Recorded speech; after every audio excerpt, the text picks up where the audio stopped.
जय श्री गया दोस्तों। आज सुबह सुबह पूजा कर रहा था। पूजा करते समय किसी यजमान का फ़ोन आ गया कि गुरुजी मुझे जो है यज्ञोपवीत धारण करना है। तो कौन सा यज्ञोपवीत लूँ मैं, कि 3 पत्ती वाला या 6 पत्ती वाला, 3 या 6 तागे वाला। कहने का मतलब है 3 तागे या 6 तागे वाला कौन सा श्रेष्ठ होगा और कौन सा लेना चाहिए। तो मैं आप लोगों को एक चीज़ बताने के लिए मैंने कहा चलो इस बहाने पूजा के साथ साथ थोड़ा एक ज्ञान की बातें भी बता दूँ। तो जो ये यज्ञोपवीत होता है, ये यज्ञोपवीत में आप देख रहे होंगे, इसमें 3 धागे हैं। देख लीजिए, आप ध्यान से देख लीजिए, ये इस तरह से, ये 2 और ये 3 धागे हैं। तो ये 3 धागों से मिलके यज्ञोपवीत बना हुआ है। तो न तो 6 पल्ली वाला बड़ा होता है, न ये सबसे बड़ा यही माना जाता है 3 पल्ली वाला। क्यों माना जाता है? क्योंकि इसमें जो ये 3 धागे हैं, ये 3 ऋणों का द्योतक होता है। 3 ऋण से मतलब है 3 हमारे लिए जो ज़िंदगी में जो महत्वपूर्ण है, जो हमने कभी नहीं भूलने वाले, जो हमारे कर्तव्य हैं, उनके ये द्योतक हैं।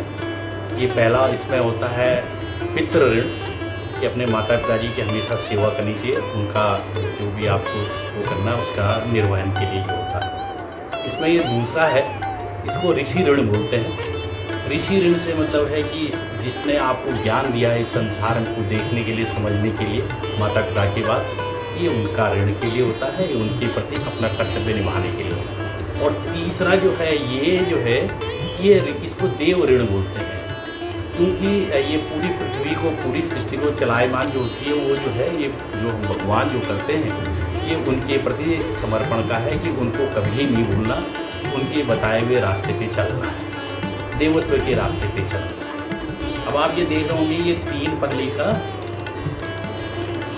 यज्ञोपवीत है। यज्ञोपवीत में ये जो 3 पल्लियाँ हैं, जो मैंने बता दिया, आम भाषा में इसको ऐसे समझ लीजिए कि ये ब्रह्मा, विष्णु और महेश, ये तीनों का एक समावेश है। और इस साइड में ये हमने इसको बांध दिया एक साइड से, तो इससे जो है ब्रह्मगांठ बोलते हैं। ठीक है। अच्छा, आपको एक चीज़ और बता देते हैं कि ये जो एक धागा है, ये धागा, इस धागे में भी, इसके अंदर भी जो है 3 धागे हैं।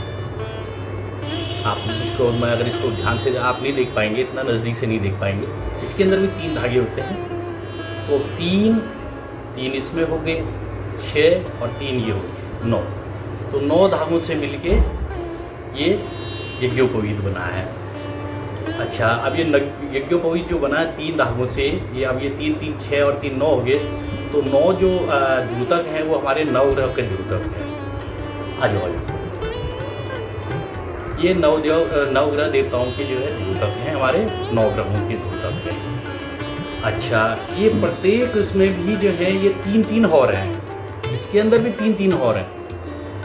तो 9 के साथ साथ आप इसको 9 18, 9 या 27, तो ये 27 नक्षत्र भी इसमें पिरोए हुए हैं। तो 3 देव हो गए, जो हमारे ब्रह्मा, विष्णु, महेश। नवग्रह हो गए, नवग्रह के साथ साथ जो है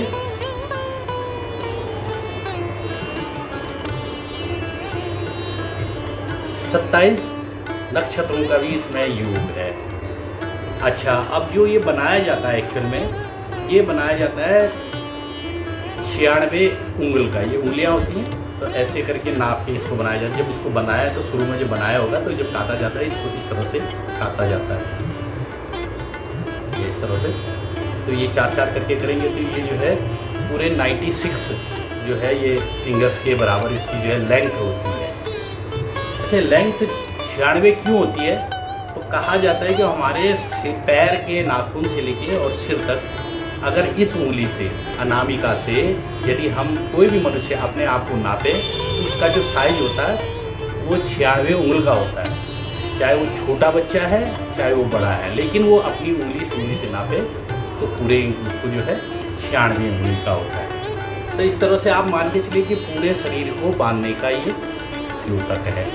अंत में इसमें जो है ये ब्रह्मगांठ होती है। तो ये ब्रह्मगांठ लगाने के बाद ये पूर्ण रूपेण ये यज्ञोपवीत बनता है। यज्ञोपवीत में कभी भद्रा में या जब जिस टाइम पे राहु काल होता है उस टाइम पे नहीं पहनना चाहिए।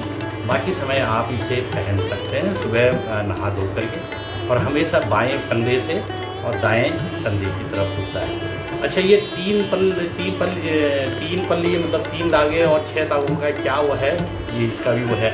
आप इसको ध्यान से देखिए, इस तरफ भी 3 है, 3 इस तरफ होगी, 3 3 6 मानेंगे ना। तो ये 6 एक्चुअल में 3 ये जैसे मैं हूँ तो 3 मेरे लिए है, 3 मेरी पत्नी के नाम से होते हैं। ये 3 3 6 माने जाते हैं। अच्छा, पहले बहुत लोग कहते हैं कि नहीं 3 पल्ली का नहीं होता, 6 पल्ली का होता है। 6 पल्ली का मतलब हो गया, 6 पल्ली से मतलब 6 धागों का मतलब। पहले एक बार क्या हुआ करता था कि बहुत पहले की एक बात है कि कुछ यजमान लोग जो है आपस में 2 यजमान जो है नहाने के लिए गए थे किसी कार्य करने के लिए। तो उस दौरान जैसे नहाते समय जो है क्या हो, कपड़े जब निकालेंगे तो कपड़े निकालते समय जो है ये यज्ञोपवीत भी एक यजमान का निकल गया। तो जब उसका एक ठाकुर का निकल गया तो सामने वाले जो दूसरा उसके साथ का जो ठाकुर था उसने अपने क्या कर दिया, क्योंकि जब ये निकल जाता है इसको उतारा बोलते हैं, निकलने के बाद ये अशुद्ध माना जाता है। तो क्या हुआ, जो दूसरा वाला जो उसके साथ जो दूसरे ठाकुर जो नहा रहे थे उन्होंने उठा करके इसमें से 6 में से 3 धागों का एक जो है अपने जो है जो साथी थे उनको जो है पहना दिया, ताकि जो है उनका जो है शरीर जो है वो ना हो।